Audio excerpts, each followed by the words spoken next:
Well, hello everybody, it's Brian, your Cowboy Car Guy, coming to you from the Performance Audio Studios, live at 5002 Laurel Road in Billings, right next door to the muzzle loader. Today I want to talk to you about the difference between all-wheel drive and four-wheel drive. We often get people that come in and ask what the difference is, and honestly it's a little bit confusing. It's a little bit of a word game to a certain extent, but there really is a functional difference between an all-wheel drive and a four-wheel drive vehicle. So what I'm going to do first, I would like to kind of explain the differences between the two, and then we're going to walk out and take a look at some examples of each to help you understand. Okay, so all-wheel drive and four-wheel drive are both terms that refer to a vehicle's ability to engage both the front wheels and rear wheels in receiving power at the same time.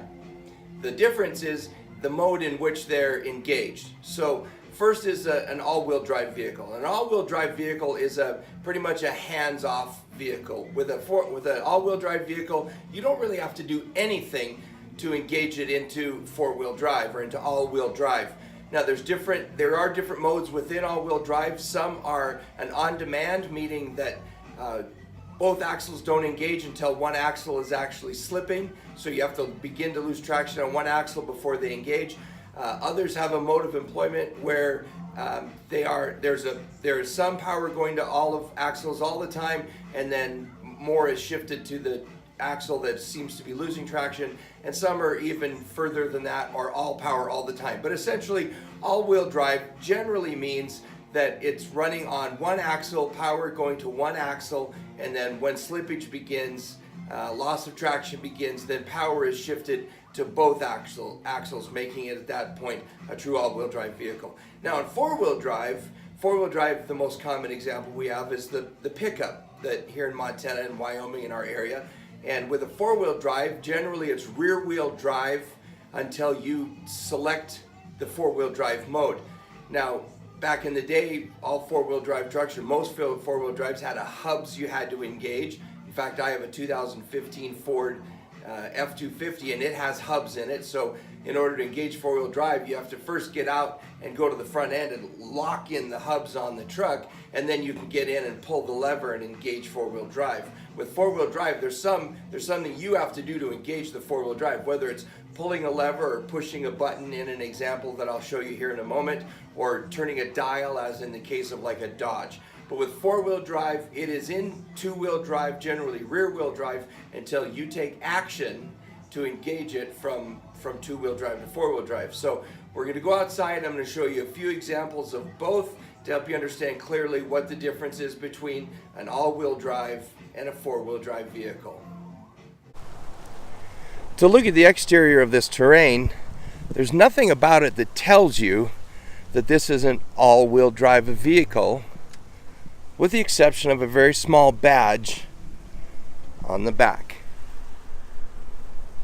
If you were to open the driver's compartment and look inside, you'll see that there's nothing inside that indicates that this is an all-wheel drive vehicle. There's no buttons, no levers, no knobs, nothing that you would push that would cause you to select between rear-wheel drive and all-wheel drive. And the reason is the basic principle between an all-wheel drive and a four-wheel drive vehicle. In an all-wheel drive, it happens automatically. Some of them put a measure of power to all four wheels all of the time, but most of them select between two-wheel drive and four-wheel drive based on whether or not the two primary drive wheels are losing traction and begin to spin. At that point, then the all-wheel drive kicks in, and the wheels that normally are passive and not receiving power receive power. All of this happens computer controlled without our interference or our input, or most of the time without us even knowing it, other than the fact the vehicle's going now where we want it to go. I'll show you an example of another all-wheel drive vehicle. This one happens to be my own vehicle, an Isuzu Vehicross, a vehicle that they only made for just a few short years. Now this vehicle is all-wheel drive, but it's a little bit of an oddity because of this lever here. Unlike most other all-wheel drives, this has the ability to select from 4 high to 4 low for off-roading. And then it also has a winter mode And in winter mode, it actually starts the vehicle in third gear instead of first gear. It is an automatic transmission to avoid slippage. And then there's a power mode, which is used for when you're off-roading in dry conditions to keep the transmission in the lower gear longer to give you better traction. Okay, now we're going to contrast this with another GMC vehicle, a GMC pickup. Now the pickup we're going to look at is a four-wheel drive pickup. And as I stated before, the most classic example that we have of a four-wheel drive is the good old-fashioned American pickup, like this GMC right here. Now, as with most four-wheel drives, this has the indication on the back with the stickers that tell you that it's a four-wheel drive. But don't let that fool you. That doesn't make it a four-wheel drive. You can put a 4x4 sticker on any vehicle. Now, some four-wheel drives have a hub in front that you have to lock in. You notice on the front of this truck, there's no mechanism you have to do to lock in the hubs, because these will lock themselves in when you engage four-wheel drive. So inside this GMC truck, unlike the SUV we looked at earlier that was an all-wheel drive, this is a four-wheel drive. You select between two-wheel drive, four-wheel drive high, and four-wheel drive low with these buttons on the dash. Now, you're generally better off to shift between two and four-wheel drive while you're at a stop, but your owner's manual will give you the best way to select. Over here, you notice there's nothing. Some 4x4s do have a lever on the floor by which you engage four-wheel drive, and I'll show you one of those in just a moment.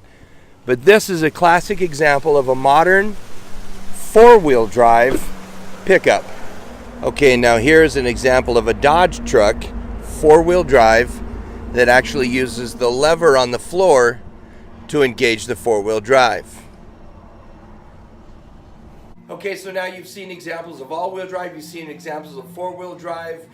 Keep in mind, if you're ever unsure, especially on an all-wheel drive, people often ask us, how do you know if this vehicle is all-wheel drive? You go to a Ford Escape, there's nothing on the vehicle that indicates it's all-wheel drive. There's no buttons or anything inside the car to indicate it's all-wheel drive. How do you know? Well, you can always just crawl under the vehicle, look up underneath, because if you see drive axles going, you see axles, power axles going to both the front tires, and then you see a drive line going to the back and drive axles going to the rear tires, it's an all-wheel drive or a four-wheel drive tire vehicle. If there's not the ability for power to be driven to both front and rear axles, it's not a four-wheel drive or an all-wheel drive. It can only be a two-wheel drive. So that's kind of your fail-safe, is look underneath and see what's going on underneath the vehicle. Anyway, I hope that's helpful. A little tutorial to teach you about the difference between all-wheel drive and four-wheel drive. Keep in mind, at Performance Auto Sales, 5002 Laurel Road, we have all-wheel drive vehicles, we have four-wheel drive vehicles.